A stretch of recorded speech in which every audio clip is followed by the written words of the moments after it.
Are we almost ready? We're almost ready. About 10 seconds. Okay.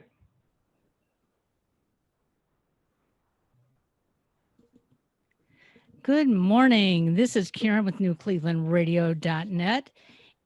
We are starting a brand new podcast. And the name of the podcast is Kyaks.guru. And I think you'll soon find out why it's called Kyaks when I introduce Ken to you. Um, and Ken, I have to tell you, I've had a lot of fun sharing the name of this podcast with people because as soon as I say kayaks, they say, "You mean kayaks?" And I'm going, "No, it's kayaks." And tune in because I think Ken is going to take us all on a wonderful journey. So, welcome. Thank you, Karen. Thank you. So, what made you decide after all this time?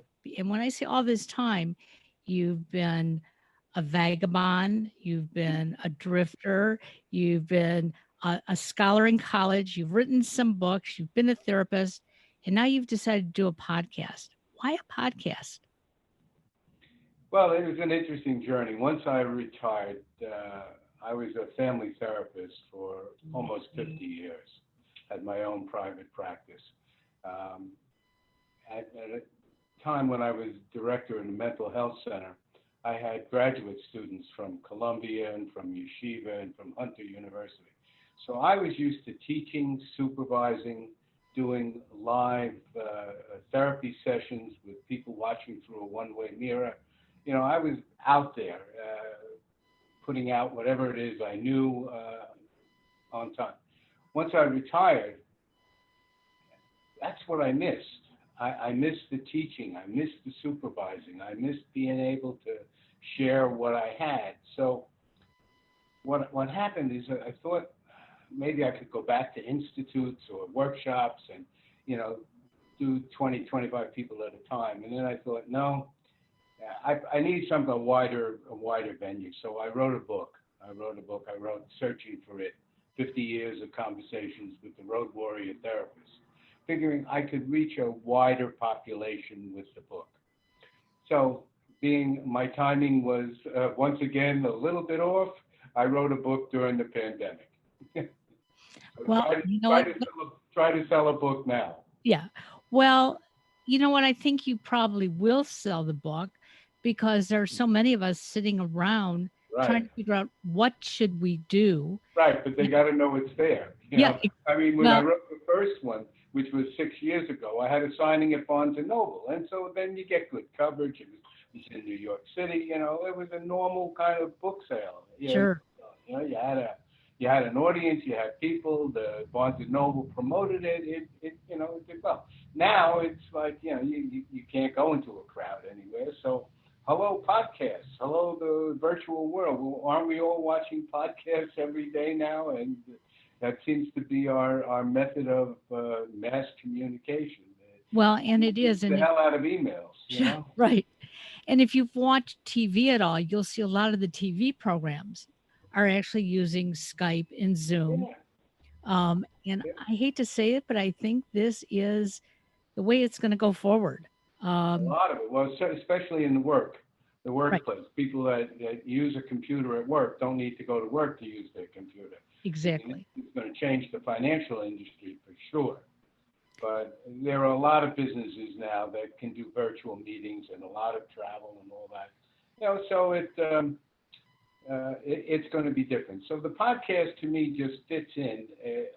It's a nice way of interviewing people, being seen, and excuse me, my phone never. So it's a nice way of interacting with people and getting it out there. Right. And so part of this podcast, if people will actually go to your website, which is the same name as the podcast, which is Kayak. kayaks.guru. Kayaks. I did it again. Okay. Kayaks.guru. Oh, wow. Kayak. Yeah. So it's KYAKS dot guru. And you'll see on there the two books that you've written. So I encourage everybody to go out and buy them. In fact, I downloaded them on Kindle yesterday. so that I can have them wherever I go. Good. And I don't have to carry a heavy book with me because I always have a computer or my And phone that's with me. also the way. I mean, the ebook and Kindle and all the other platforms make it so easy. Right. Um, and, it's not a book, as I started to look at both of them yesterday, you can start reading it, you can put it down, you can go back to it. Right, Or if you want, just sit down in one sitting and read it all the way through. right. Um, so we're going to be talking a lot about many different things in your life. And you want to encourage people to contact you, and they can do that through the website. Um, and if they want to be part of this journey, you would love to have them on the podcast, correct? Right. Right. This is going to be interactive as much as I can make it that way. There are different parts. The therapy part where I'll answer questions and people can call in and stuff like that.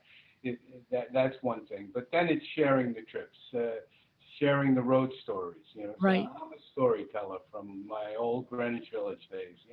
Where I used to sit around in cafes and listen to men talking about what it was out there. So that that led to hitchhiking across the country a couple times and journaling every ride. So there's a lot of stories to tell about some really good people that I met along the way.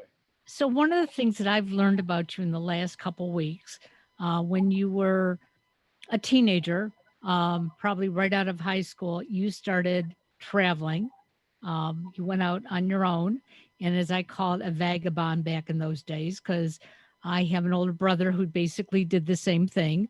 My parents wanted him in school getting his degree, and he said, "I'll get it when I'm ready."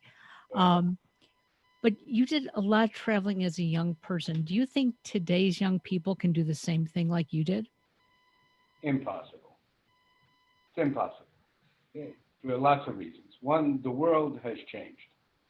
When I first went to Greenwich Village when I was 14. Was sitting around the Figaro Cafe listening to men talking about it in movies, it in film, it in theater, it out in the world. And these were the beatnik coffee houses of the Jack Kerouac world, Okay. the Allen Ginsberg world, where there was the Wanderlust with young men and the Woody Guthrie songs. And, I had that in my soul that I knew at some point I had to be one of those young men that goes on the wanderlust to go out to find and get my credentials, go travel around. And so what I did was I just took off. I had 75 bucks in my pocket and my thumb. And I took off from New York City and hitchhiked all the way out, California, came all the way back and wrote about it. I'm so fortunate that the I had the foresight to bring along a journal and a couple pens, and I wrote down every ride I had. I Wow. was so young, I knew I didn't know what I was seeing, but I was a good describer and I could describe things well, objectively. And later on, 40 years, 45 years later, I put it all together and wrote Insanity Begins at Home. And that's the story of me and my mother and me on the road, where I, at the end of her life, tell her all about my adventures, and she then tells me about her life. And we battled for 62 years, and here we are at 90. She's 91, and we're making up. Uh, so this thing was the young man who had to go out on the road. So I come back to New York and I'm living my life, and then I realize I didn't see it all. there's, there's a lot more states that I missed. So Right. I went and I covered all the states that I missed, and that's so I did it again. And once I did that, then by now I'm a seasoned traveler. I now know how to hitchhike. I know the road. I know how to get rides, how to find places to sleep. I can deal with it. And plus, being a young guy who could shoot a good game of pool, I shot pool in every bar across Wow. the country, and that's how I made my food money. And I would tell them, I'm going to beat You walk in the car and you tell somebody you're going to beat them. Oh yeah, white guy, yeah. Well, so it gets their feathers up, and so if you beat them, well, you told them you were going to beat them. Right. It wasn't I was trying to hustle anybody, but so it made for wonderful stories. And then after those two trips, I had gotten drafted and lived in Europe for 2 years, and I traveled all around Europe. So now I knew basically the continent, and I decided to go back and hitchhike on my own once my army days were over.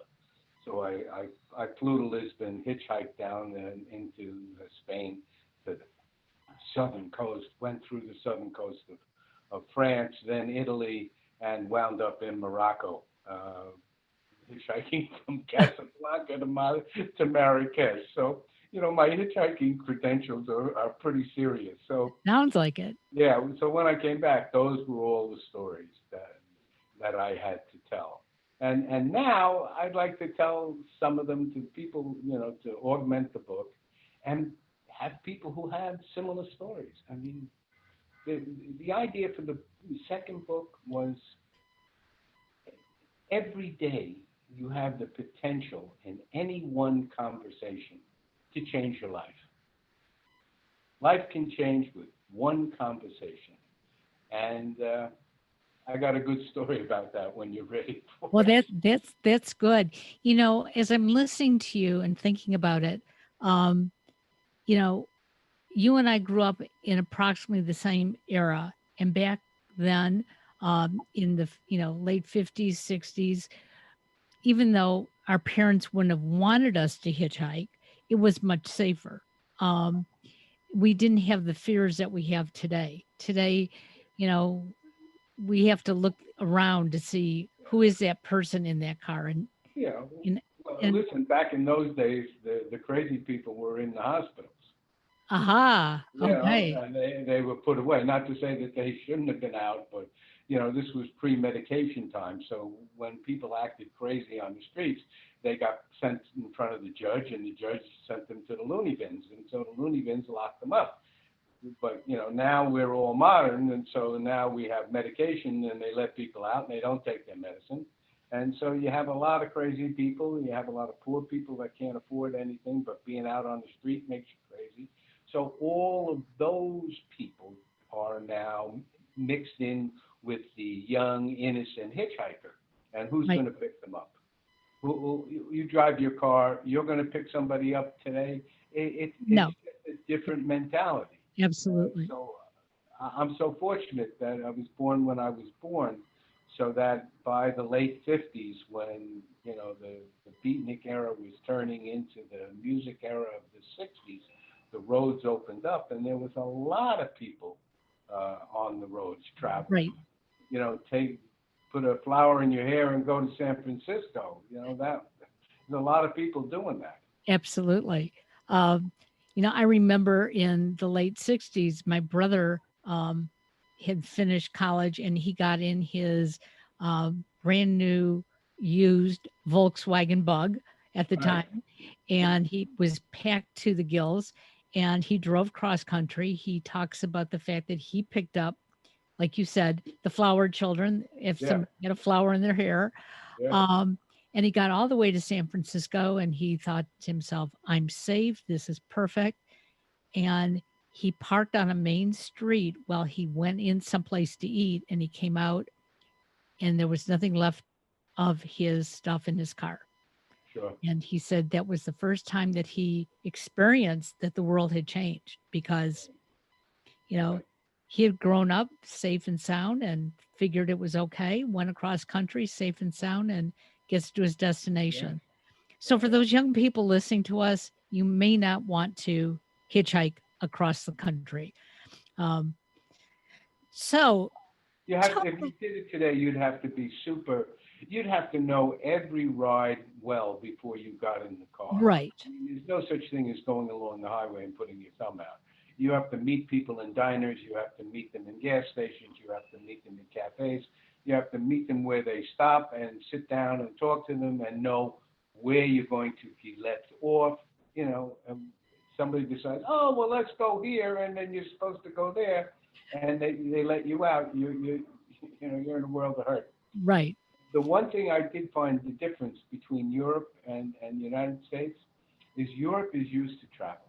Don't forget the students, like Germany, for example. Every 6 months, the students go to a different town, a different city, and a different school. They're part of the university system, but they'll go from Heidelberg to Berlin to Munich, uh, on and on. And so they're used to seeing students on the road, students traveling. Students don't usually have money. They either get a cheap train or mostly they hitchhike. So if you fit in, you look like, if you're young and you're dressed similar to a student, you get a ride like that. And that's So, all countries, yeah. the borderless Europe now. So we know that you did all this travel, you got all these experiences. What made you decide to go to school and become a therapist? Well, that brings in the thing I wanted to talk about in terms of how one conversation can change your life. Okay. After I graduated college, I was living in New York City, living in the village, and I got a job as a social worker, a street social worker on the Lower East Side, generally poor neighborhood, black and Puerto Rican and Chinese. And I had a caseload covering Broome Street, Attorney Ridge, but all the poorer sections of the Lower East Side.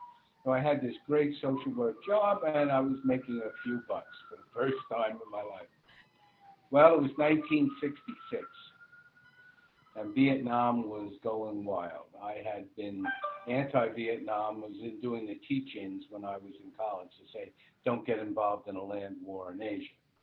So here it is, 1965, and the draft laws change, and I'm out of college now, so my deferment is gone. And I was 24 and a half. I only had 6 months to go before they couldn't draft me. But McNamara and Johnson were drafting 30 to 35,000 guys a month. And I got caught up in that, and I got drafted. And I was panicking. And so I talked to my supervisor, a man named Howard Baldwin, a small, sensitive, caring black man who was my mentor, teacher, teaching me the streets, teaching me how to talk to poor people, teaching me how to not be offensive, to be sensitive, to listen, to understand the culture, and get in there and help.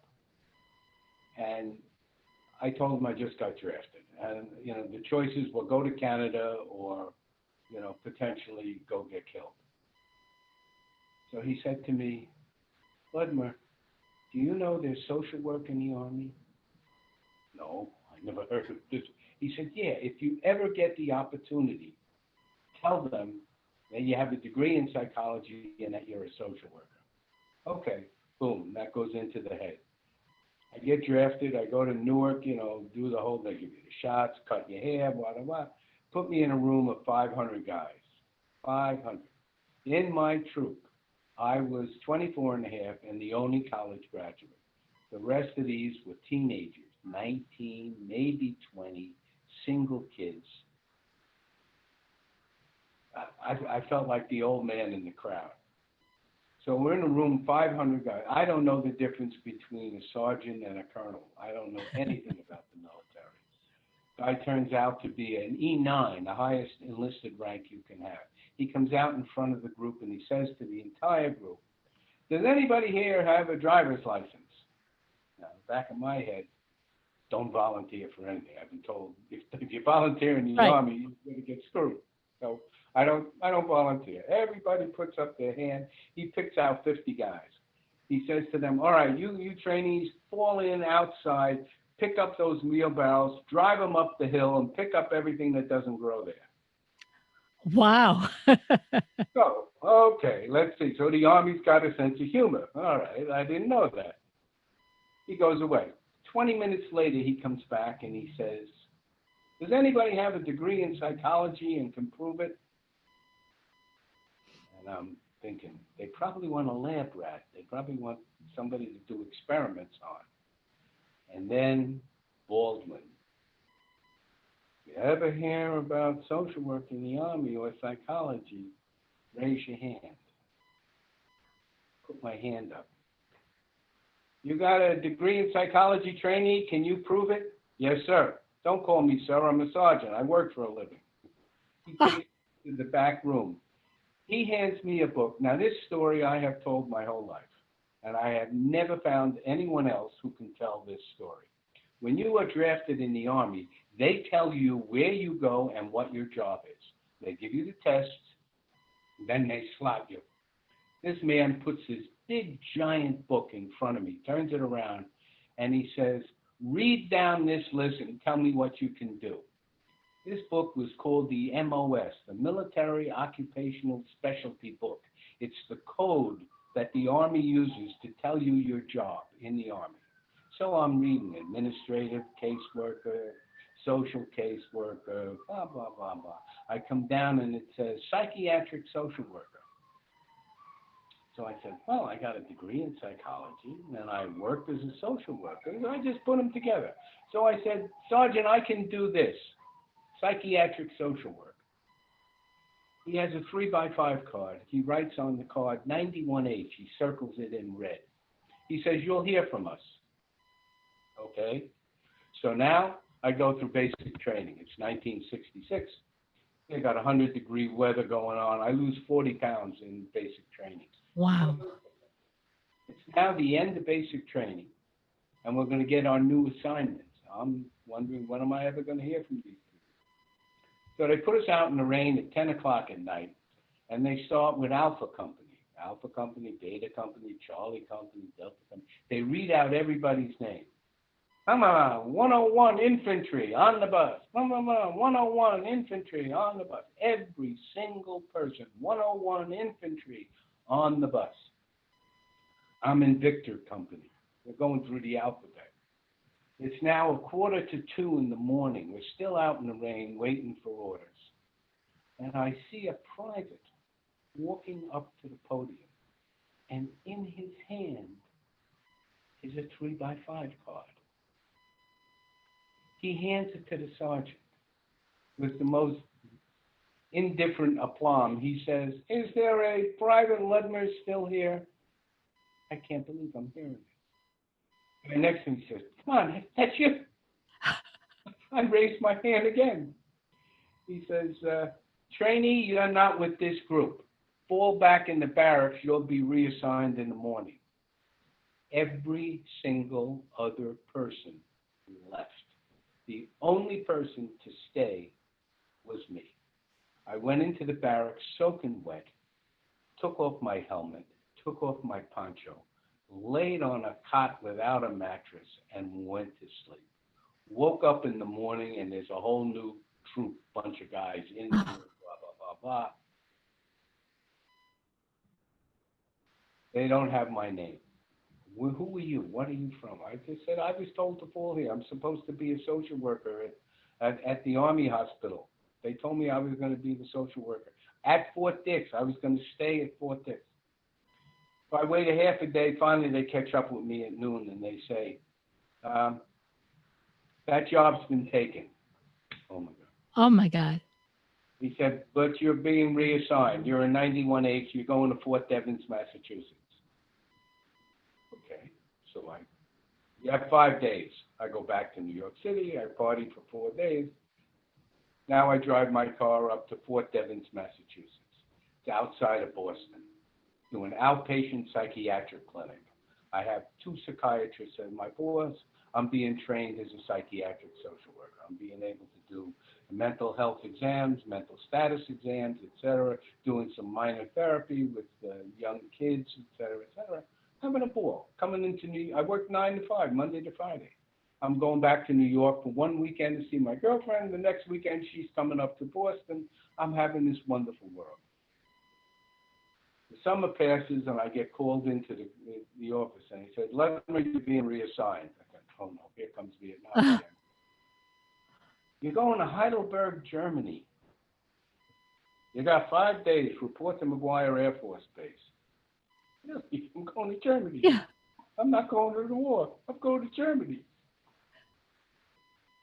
I fall into McGuire Air Force Base. Every single plane is going to Fort Ord, California, and Vietnam. I'm there on a Sunday night, Monday, Tuesday, Wednesday, Thursday, Friday. The sergeant is starting to feel bad for me because it's roll call 3 times a day, 9, 12, and 5. That everybody comes in, gets shipped out. They're on and going into the plane, or off they go to California to Vietnam. Again, I'm the only guy that's left. People are coming in, they're leaving, coming in and leaving, and I'm still staying there. By the end of the week, the sergeant is really feeling bad for me, and he's saying, Ludmer, I don't know. There's no planes going to Europe. Nobody's going to Europe. You're a trainee. You're a draftee.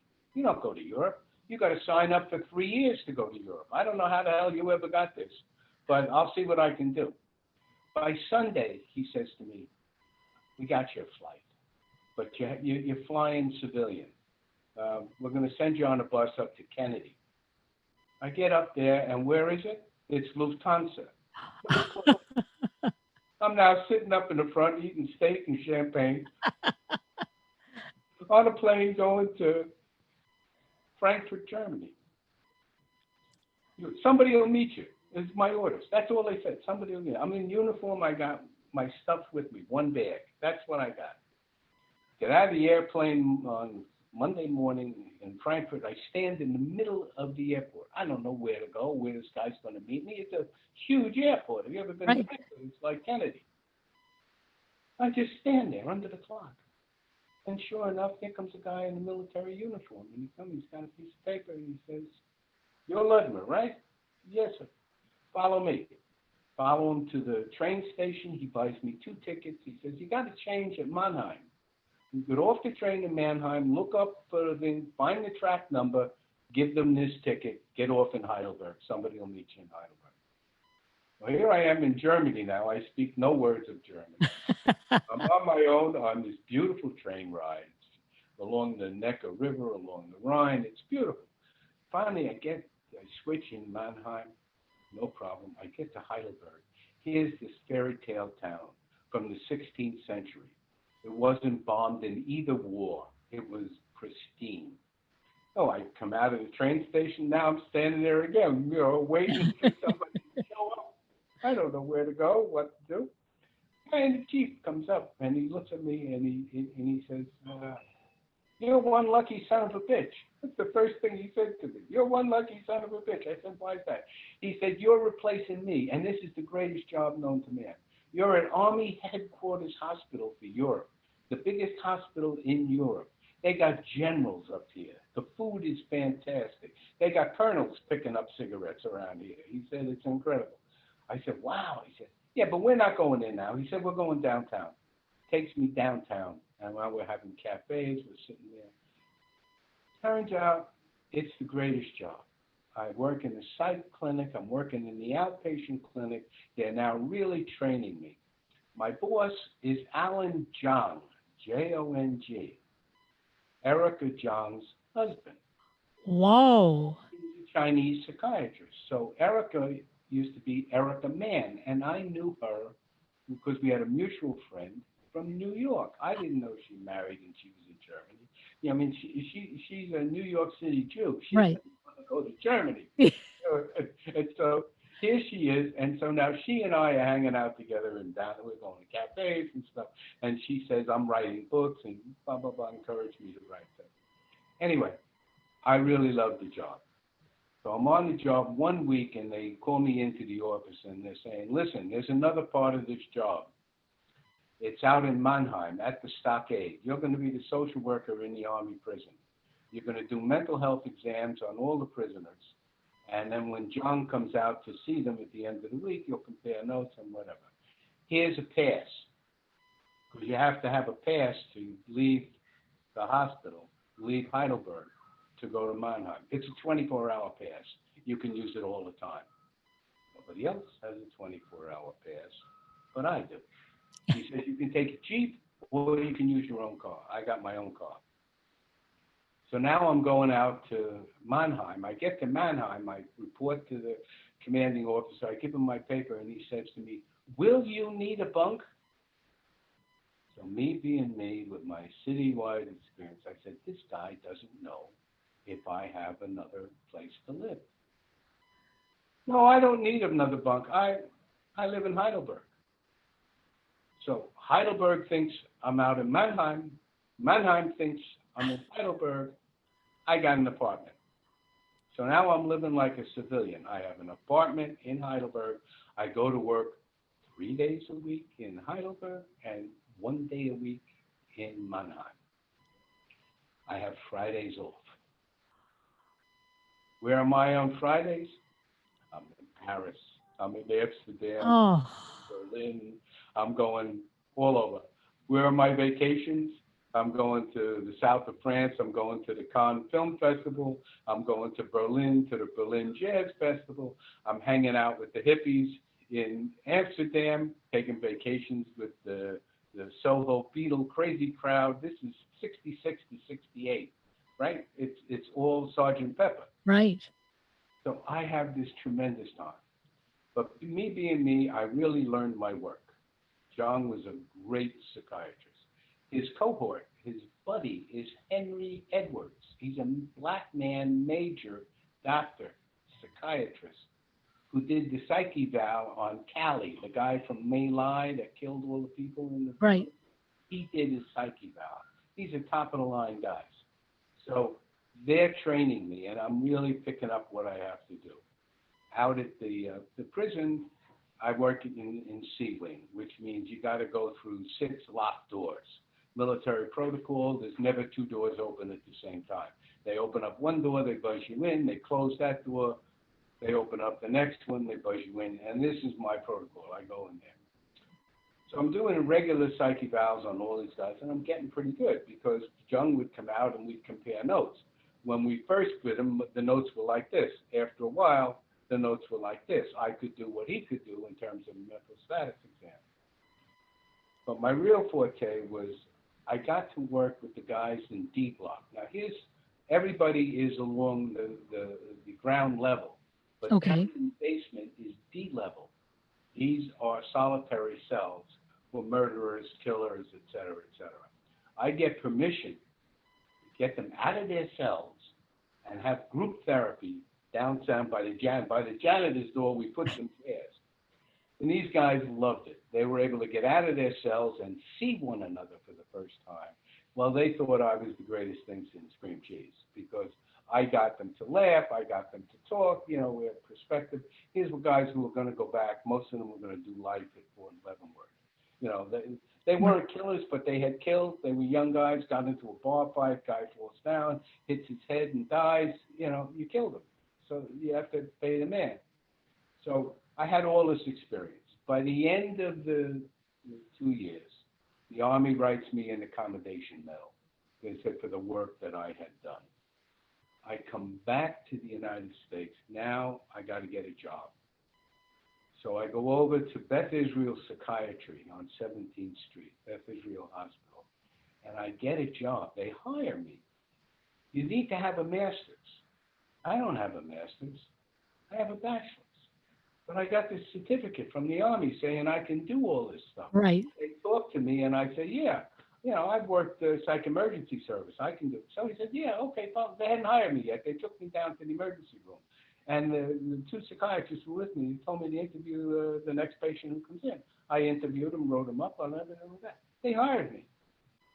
So now I worked with them for 1 year before I figured out why they hired me. They hired me because I had a bachelor's and I could do master's level work, but they only had to pay me at a bachelor's level. Whoa. Okay. So here I am. I figure out I got to get a master's, but I don't have any money. I don't have money for that kind of stuff.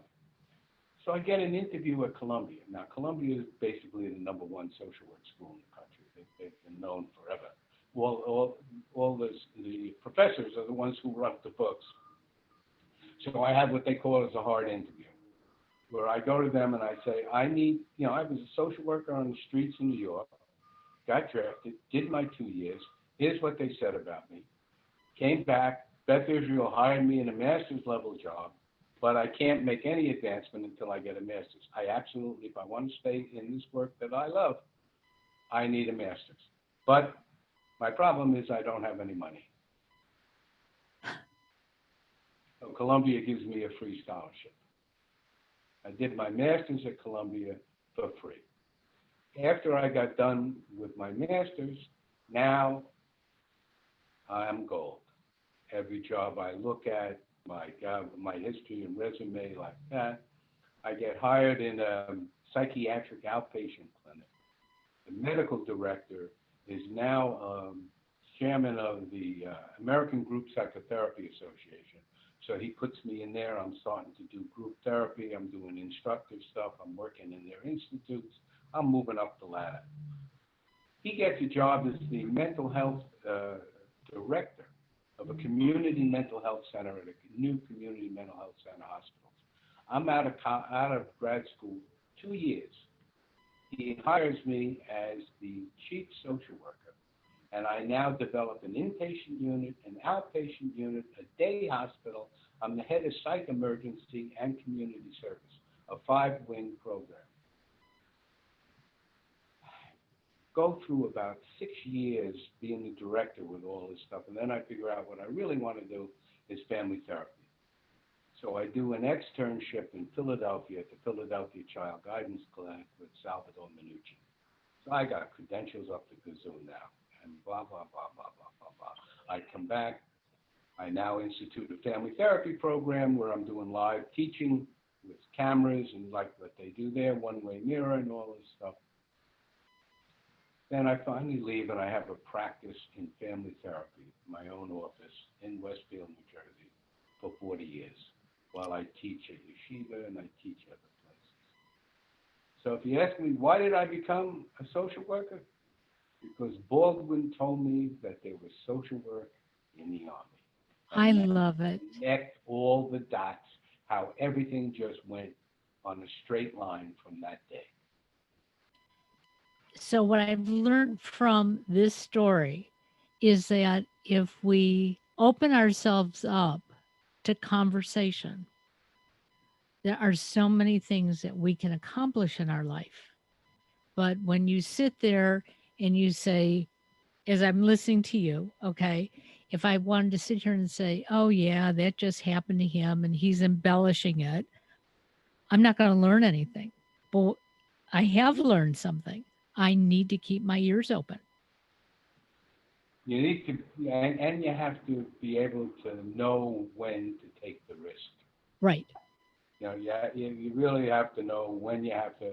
I advocated for myself twice. Once in the Army when I raised my hand, and then I advocated for myself when I had the chops to go to Columbia. You know, and they're picking people from all over the planet. They have a diversity program, blah, blah, blah. They don't need me. I'm a white guy from New York, a local guy. They don't need me. They want some exotic people from all over the world, because that's Columbia is very, very, very international. But the fact that this woman felt for me, she knew, she had the personal history that my father had died from World War II injuries, that I was considered a war orphan by the VA, that we had survived on war orphans benefits. I mean, I came from very poor background. My mother was not educated, and the even with the veterans benefits, after my father died when I was 15, we didn't have a lot of things to rely on. Sure. So she felt my struggle. She felt what it was like for me. And then she saw that I'm not somebody who gives up. I'm not somebody who you can just say no to easily. I'm going to advocate because that's the only way I'm going to make it. I didn't have anybody clearing a path for me. If Right. the path was going to be cleared, I was going to be the one who was going to do it. So I learned that, you know, you really have to present yourself and you have to listen to people and you have to be open to what they tell you. And so many of my conversations for the years as a therapist, I have people that I treated 30 years ago that call me up and remember conversations that we had. Ken, you showed me this, you told me about that, and I listened, and my God, my life is so much better. Thank you very much. I just want to tell you how much you've meant to me. That's been my legacy in terms of having great conversations with people and have been able to affect the lives of many, many people over all the time. My books and what I do now is to show all the people who helped me, all the the late night diner waitresses, Right. I love it. who can tell you where it is and where it isn't, the truckers, the big guys in the semis, that have a whole road philosophy and a whole unique word. Their whole world is in that cab. They got their CDs, they got their bed, they got their food. Now they got internet and all that. Right. But guys they know the road and they know the world. And I listen to from those guys to cowboys to scouts to Indians to doctors to old guys on a bench in Hodunk, Missouri, who'll tell you his farm philosophy. And it turns out to be you got to have heart and you have to have a head. And I loved listening. I loved learning. These people were the ones who replaced my father. Dads are the kind of guys that open the road for you, or at least they should, tell you what it's like out in the world for a young man to be able to go out and make it. And so I had to use other resources. I had to use other people to get that information. And so now I'm in the position where I think I can be the guy who helps the other people. Well, I think you can, and I know you're helping me, and you know I'm enjoying the stories and learning, things that I may not have known about in the past. Um, One question I want to ask you before we end this, I know you're looking at your computer there and I've trying. lost your picture, so Oh, okay.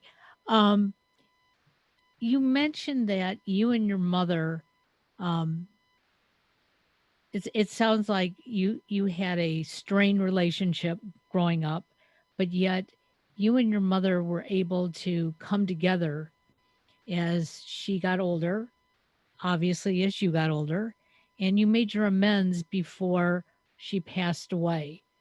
Um, this seems to be a very common story that I'm hearing amongst my generation. Um, I always thought my mother and I had a love hate relationship until she was um, ill. She didn't even know she was ill. She had a stroke.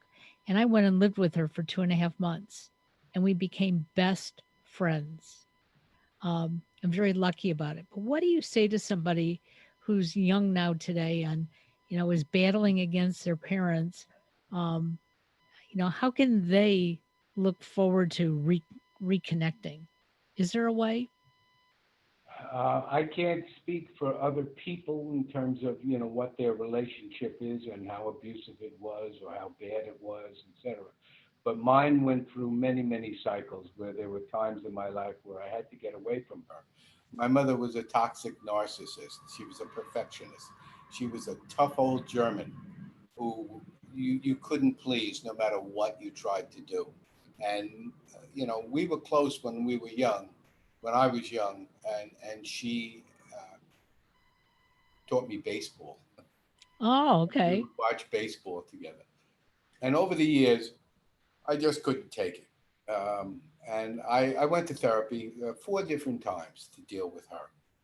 And the last time was when I was 60, and I've been practicing now for 30 years, So I was pretty mentally healthy, and I decided I want to try one more time. So I went to therapy, and this time it finally worked because I got to see what the problem was. And the problem was me. It was my mother in me. When you're a little duck, you follow your Yep. mom and you get Absolutely. imprinted. Well, I got imprinted with her, and I would had a part of me that was similar to her, and I reacted and hated that part of myself. But it was only a part of myself. It wasn't my dominant personality. It wasn't my warm, fuzzy stuff that I Yeah. generally have. And I realized that I am not who she made me. I have survived who she made me. I am now me. And I can be generous and I can be kind and I can be understanding to her. And that's what I'm going to do. So I went back and approached her again and said, Ma, why don't we just go to lunch? Of course, she criticized the place we went, the place I picked, and it all just rolled off my back. It didn't bother me anymore because I had a mission. I wanted to get closer to her. And so we started to talk, and she actually started to like. I started telling her I wrote stories. I didn't know you did that. Oh, that's terrific. You were there? Wow. Blah, blah, blah. She'd always been my travel guide. My mother was a bon vivant. She was like Rosalind Russell, trained all over the world. Kenny, you got to come to Rio. You'd love the women here. Ken, Paris is great. You ought to go to Italy. And she was like, come to Japan. Oh, don't forget Hawaii on your way out. So she was that kind of a woman. But I started telling her my stories, and she really related to them. And we started to form this bond. Then she fell and broke her hip. She was 91. And I went to rehab with her. We walked the planks, we walked everything she had to do. And now she wanted me around. And she was now not angry at me anymore. And she wasn't mad at me. Then she had a heart attack. And we were in the hospital. Now she had to do the walk again. And she survived that. And she had a stroke. Oh, no. And the stroke affected the part of her brain where she could not process new information. Okay. So she couldn't walk, but didn't know she couldn't walk. It's similar I to the Oliver understand that. Sacks Yep. book. So she thought she could walk. So when I would go to her room in the hospital there, and there would be this wheelchair, she said, "What the hell is that wheelchair doing here?" "Oh, Ma, it's easy for you. We're afraid you're going to fall. So, get in the wheelchair. I'll help you in the wheelchair. We'll go outside and get a walk." That's an ugly looking wheelchair. So, she was starting to get demented. Her memory was going. She's now 92 and a half. This is a fiercely independent woman all her life. And she hated it when I had to pick her up and put her, it was too close for Right. her. She couldn't stand it. And so now the wig was a little bit sideways and the makeup was a little bit off. And so she stopped doing it. So she was starting to fade, and she couldn't tolerate too much conversation for too long a period of time. I come to visit her one day, and she has got this going on. And I walk in the room, and she gives me the look. And the chills went right up my spine. It was like that same old look that I knew my whole life. And she goes, "Come here." For a moment, she says, "I can't walk, can I?" "Well, why do you ask, Ma?" Don't give me that therapy shit. Right. Yep. Just answer the fucking question. "No, Ma, you can't walk." Jesus Christ, Ken. How long has it been? 8 months. Oh my God. What's the matter with you? You were supposed to take me out back when I got this way. Remember I told you if I ever get this way, take me out back? I said, "Yeah, Ma, for many years I'd have gladly taken you out back. But now I don't want to. Now we got something and I want to keep you." "Well, I'm done. I don't want to be a burden to myself, be a burden to you. I don't want to be a goddamn vegetable, blah, blah, blah, blah, blah. This is it. I'm done. I'm going to switch. I'm going to flip the switch." And we know what she meant. I said, "You sure?" She said, "I'm sure. Would you want to live like this?" I said, "No, Ma, I'd probably want you to take me out back as well." He said, "Come here." She gives me a kiss, gives me a hug. Kiss. Hug. Says, "You were better to me than I deserved. I really want to say I appreciate everything you've done for me. You've been a wonderful son." I said, "Yeah, Ma, I got the scars to prove it." So Uh, she said, "This is it. I'm done. Get out of here." And I left. That was Thursday. 36 hours later, she was dead. oh my. She just pulled the switch, died in her sleep. So you ask me, how do you get back to one another? Well, you go to therapy and you work like hell to not let your buttons be pushed. Absolutely. Well, I'll tell you, we've been on a journey today and an Hopefully. exciting one. And we're going to do this weekly. And we'll take all different kinds of journeys and hopefully with some of our listeners out there. So, If anybody has a reaction and anybody wants to write in and let us know what you think, because we're going to be telling stories, we're going to be having interviews, we're going to be doing lots of, maybe even cooking with Ken. We'll do some recipes. We'll do fun stuff. Movie reviews, theater, books, lots of stuff. I like that cooking segment. Yeah. That's going to be fun. I got a killer Moroccan chicken. If you can match my Whoa. Moroccan chicken, I'm sure you have other good recipes as I well. do. I'm sure. No, I do pretty good with a wok. Ooh, I'll have to have my son sit in on that one because Yeah. he's always trying to make stir fry. So let's see if we can come up with something even better than stir fry. So I want everybody to make sure that you go to the website. Again, it's Kyaks, Kyaks.guru. And you can learn a little bit more about Ken there. You can find his books there. And we will be populating that website regularly with lots of information and tidbits. And maybe one of these days, Ken can tell us about some of those pictures on his wall because he's got some interesting ones I can see. So uh, have a great day. Thank you, Karen, very much. Really happy to be part of New Cleveland Radio. Thank you. We love having you. Take care now. Okay. Bye-bye, all.